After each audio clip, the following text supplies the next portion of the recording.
Welcome to a live stream. This time I'm going to read a book, part of a book, entitled A Warm Tale and Other Stories. It was published in 1950. The book is written by Grandma Bogle, illustrations by Cindy Bogle.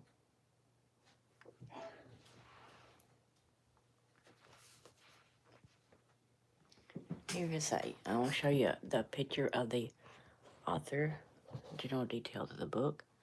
Here's the author, Grandma Bogle.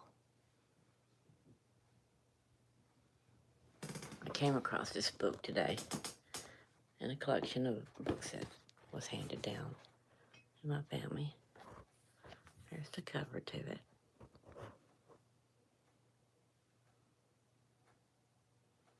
Very interesting read, so I thought I would share a few things that I found inside this book.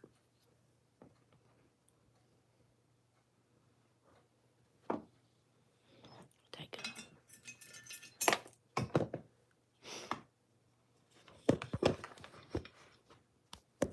put this here while I read. It is a Hull vase, by the way.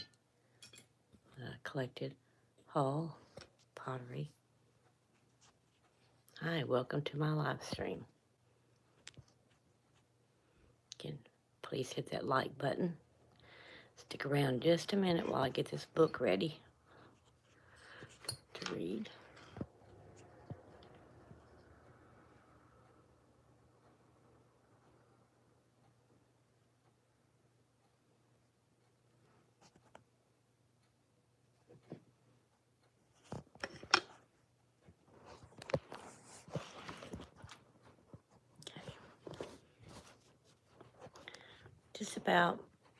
Just give me a second here until I get it positioned.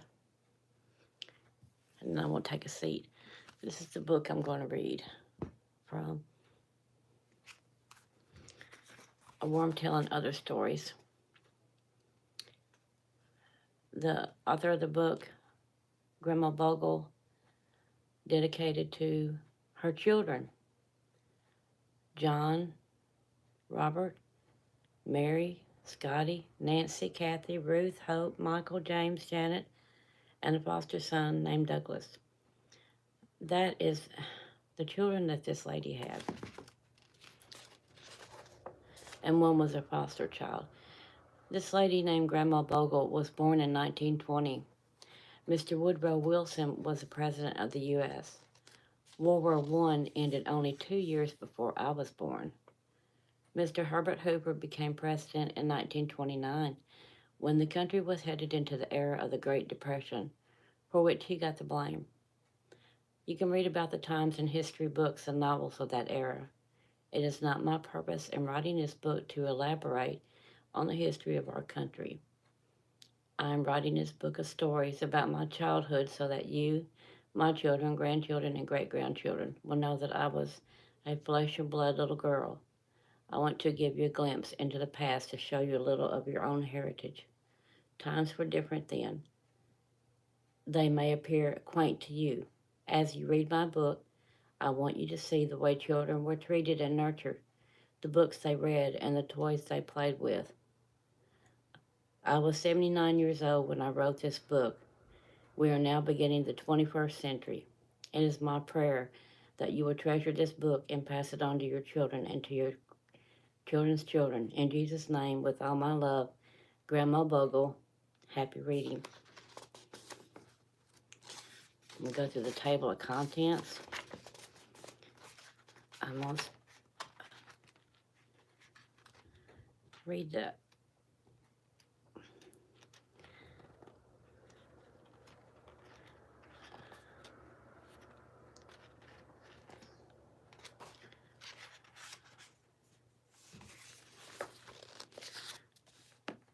this one is called Another Warm Tale.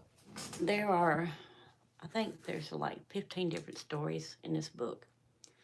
This one is called Another Warm Tale. When we moved into the town from the farm in Leavenworth, Minnesota, I was about 4 years old. For about 6 months, until my father could get clear title to the house he'd purchased on Fifth Avenue in Sleepy Eye, we lived in an apartment in the back of Balt's grocery store. One winter afternoon, I was sitting on the floor, tending to the needs of my baby. The baby was a rag doll with button eyes, a red flannel dress, and little high-top black shoes, just like mine that closed with buttons. My father was reading a story to my big brothers. It was an exciting tale about an unfortunate Jesuit missionary who had been captured by the Indians and was burned at the stake. I was listening to the story with both ears, taking in all the details. Being intrigued by the story, I took a shingle from the wood box and a piece of string from a drawer in which my mother saved string, which she had rolled into a huge ball. At least it looked huge to me. I tied my doll to the shingle, and since matches were kept away from children, then they still should be, right? You guys hit the like button if you join my live stream. I appreciate it. I tied my doll to the shingle, and since matches were kept away from children, I opened the door of the cook stove and held my victim there until she began to smolder. I heard footsteps, my mother, I presumed, so I hurried to the back bedroom and put both doll and smoldering shingle under the mattress. Later that day, when the apartment filled with smoke, slowly followed by firemen, they traced the smoke right to the source. What do you think they found, and how did they know who the guilty party was? My parents did not decide to take their little arsonist to a child psychologist. I doubt they had even heard of one. They dealt with the matter themselves, and I learned my lesson well. I learned that fire is a servant to be used carefully and for the right purpose. And she signed this story, an ex-arsonist. I want to show you the illustration right quick because the illustrations in this book was done by Grandma Bogle's daughter. Her name was, there's the rag doll on the wooden shingle, tied up with the yarn. Okay, and this is what I just read to you. The next one I will come across. It's called The Kept Secret. My mother was a weather watcher. She was alert to any sign or sound in the sky that might portend disaster. Her paranoia may be traced to the fact. Thank you guys for joining. Hi, Oldie Cos. Thank you so much for coming in. I hope you enjoy my reading. If I read too fast, leave a chat and I will slow down. And I only speak English, a few words of Japanese, but mainly English. My mother was a weather watcher. She was alert to any sign or sound in the sky that might portend disaster. Her paranoia may be traced to the fact that one of her sisters, Mary, had been struck and killed by lightning as a young bride. But my mother had an amulet. She kept a quart jar of holy water on the dresser in her bedroom. When there was a weather-related threat to her brood at night, she came into our rooms and sprinkled holy water over our beds and around the room. And I think now we use sage, I think. We smudge rooms with sage. Some people may still use holy water, I don't know. So I didn't know what was happening outdoors, but if Mother came in and sprinkled us with holy water, it had to be an oncoming disaster, which my mother was determined would not touch her household. So we go back to sleep, calm and assured that we were safe and protected.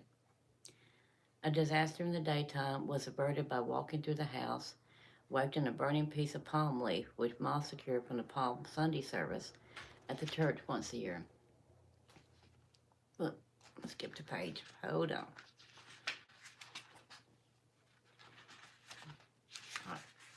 One hot summer day, I was playing kitten ball with my two brothers in the backyard. Behind the ball field was a pump from which we got our drinking water. It was cool and refreshing, but not holy. Mother opened at the screen door with the empty quart jar. She told my brothers to go over to the church and fill the jar with holy water. Those rascals, not wishing to interrupt the ball game, went to the pump and filled it with common drinking water. If you guys hold on just a second, I'll flip the camera. I'm having to use my mobile device. Put that around, and you can see that I'm reading here. Hold on just a second here. Hola. I say, hola. Hello, hello. Okay. Thank you for subscribing and liking. And just give me some time. I prop it back up. Okay, so they went outside and she retrieved some water, but she said it wasn't holy water. Suddenly, Mother appeared at the screen door with the empty quart jar. She told my brothers to go over to the church and fill the jar with holy water. Those rascals, not wishing to interrupt the ball game, went to the pump and filled it with common drinking water. We kids did not tattle on each other since we all had things which we would rather not have brought to our parents' attention. It was proverbial honor among thieves. That night, clouds gathered in the sky, thunder boomed, and lightning flashed. Torrents of rain came down. Trees were blowing down all over town. I was sure we were all goners because I held the guilty secret that Mother was not using the real thing. The real deal was the holy water that came from the church, remember? It did not seem to be bothering my brothers. The fear and uncertainty stayed with me until the jar was empty, and I offered to go to the church to refill it. Our house was never struck by lightning. We came through a tornado unscathed. We never had a fire. We all grew up sound in body and mind. We never discussed the incident between us, even after we were grown up. The next time I see my siblings, I intend to dig it up from the buried past. Did it really not bother them, or did they hide their fear as I did? I wonder. So this is the book that I'm reading from. This is published in 1950. And here's the author, Grandma Bogle. And you know what? On the front page, the author even signed the book. So I have an original copy there. See the grandma's signature. Hello. Thank you for joining my channel. This is a dedication page. The introduction, which, do you ever read the introductions of books? How many of you have ever done that? I think it's a really important part of any material that you're going to read, any literary material. Table of contents here, 2 pages. There's a lot of stories in there. The first part, Warm Tales. If anybody comes across this book, look at it, read it. If you want to know some history, not just of the United States of America, but the time of the war and the entire world of what was going on before any of us were ever born.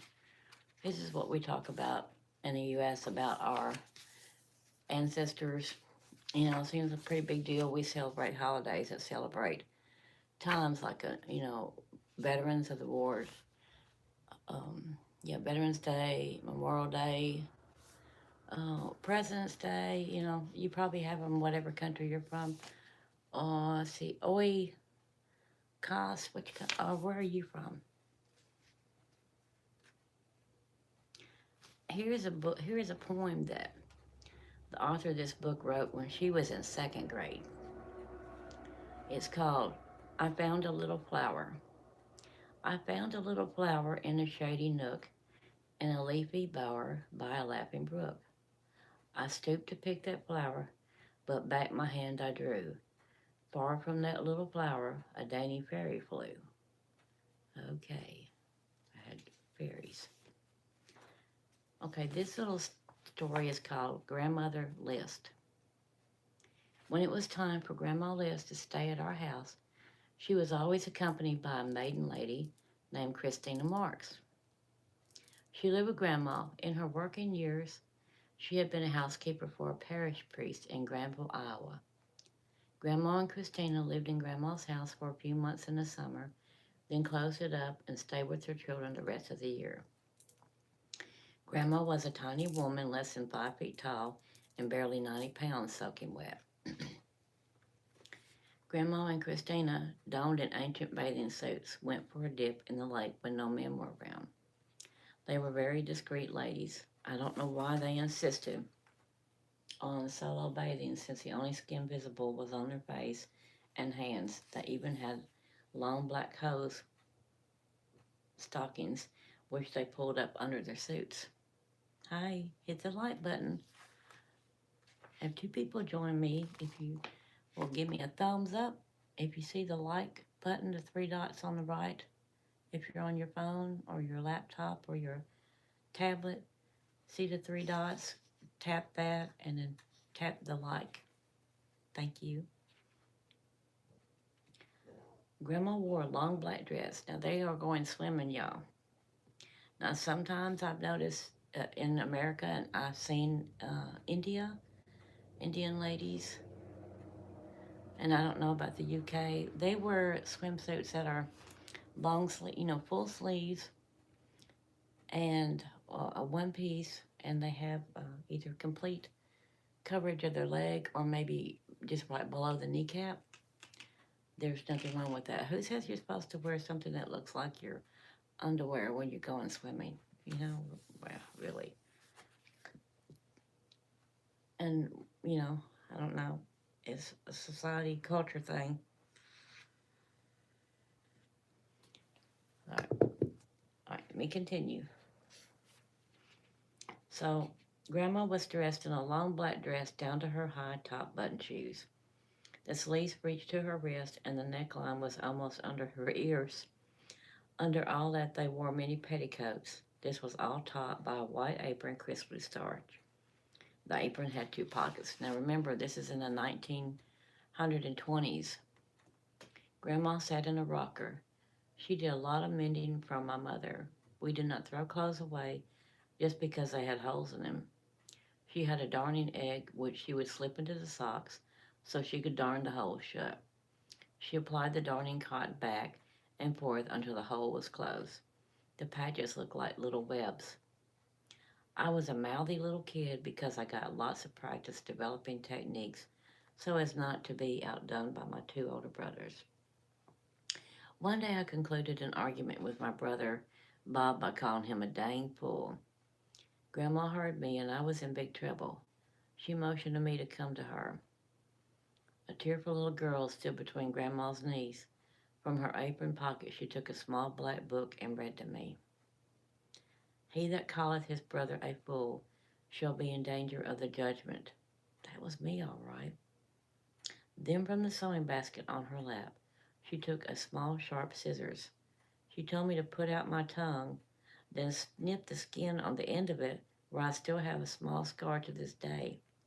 I kept on loving Grandma anyway. After all, I was her precious little granddaughter, and she did not want me to be in danger of the judgment day. Now listen, I have never heard of anyone having to stick out their tongue or have your tongue pulled out and someone take scissors and snip the skin on the end of my tongue. Have you, anybody ever heard of this? You talking about abuse? That we would just, you'd be put in jail, prison for that now. The worst I remember that happened to me with my mouth. I said a word one time. Actually, the cuss word that my family said it was a cuss word was bastard. And I was only 12 years old, and I used the word bastard in like a sentence. But I was complaining about one of my brothers. They had hit me or something, and I'd called him a bastard. My mother grabbed me up from there and took me into the bathroom and grabbed a bar of soap. It had to be a certain size soap to fit into my little mouth at that time. And she took her hands like that and pulled my chin down and made me open my mouth, which I didn't want to. So she took that bar of soap and pried it into my mouth to where she could get the soap bar in my mouth. And I don't remember exactly what direction she used that bar of soap in my mouth, but she did insert it and moved it around enough to where I remember that I tasted soap and got gagged on it and was trying to throw it up until she finally quit. But to this day, of course, I never forgot it. And I didn't think at the time that was abuse. But now, that's really going a little out of your way. But uh, it was just supposed to teach us children back in probably this was 1960s, early 70s, that we did not need to disrespect our parents, mind our parents. They were not our friends, they were our parents only. And we need to follow their rules. And if we were not allowed to use what they consider cuss words in the house, then we had to abide by that. So I thank you for joining my channel. I'm reading from this book tonight called A Warm Tale and Other Stories. I found this book in my collection. This book was published in 1950, and the author of the book, her name is Grandma Bogle, was born in 1920 in the United States. This story here is about her and her sister who was at home alone, and they had learned from her mother how to cook and prepare foods because the mother was a nurse midwife, and they made donuts one day. They did a good job of it. So there's a recipe enclosed. I'm going to give it to you right quick, and then I'm going to end this live stream. Thank you for joining my channel again. Like and subscribe, and wait for the next live stream. Here is the donut recipe that was used in the 1920s. Homemade donuts. It consisted of 3 eggs. You beat the 3 eggs till they're light. 1 cup of sugar, 1 cup of sour milk, and stir in 1 teaspoon of soda. 2 teaspoons of soft butter, 1 teaspoon of vanilla, 2 teaspoons of baking powder, 1 teaspoon of nutmeg, 4 cups of flour. All right, let me go through that again. 3 eggs, 1 cup of sugar, 1 cup of sour milk, and stir in a teaspoon of soda with that milk, 2 teaspoons of soft butter, 1 teaspoon of vanilla, 2 teaspoons of baking powder, 1 teaspoon of nutmeg, 4 cups of flour. Blend all that together, roll it out, and cut it with donut cutter, biscuit cutter, whatever you want to cut your donut shapes with. And you fry them in oil. During the 1920s, the only oil that you could get here in our country was lard, and we tend not to use lard anymore because, of course, a lot of people developed high cholesterol and triglycerides were out the roof. People were dying because of using so much lard, but that's all they had to cook with back in that day. So I take this recipe, and what I like to do is I'll either bake them, and I use silicone molds to bake them in the oven with, or if I do fry them, I use my air fryer. I don't use any oil. I may spray the bottom of the air fryer with a little bit of coconut oil or maybe even some olive oil. Spray that, and then I'll fix these donuts. So I hope you enjoy. Thank you for joining me. It's early morning here. It's almost 1 o'clock in the morning. So everybody have a safe night. Have a safe journey. Have a great weekend. See you next time. Bye.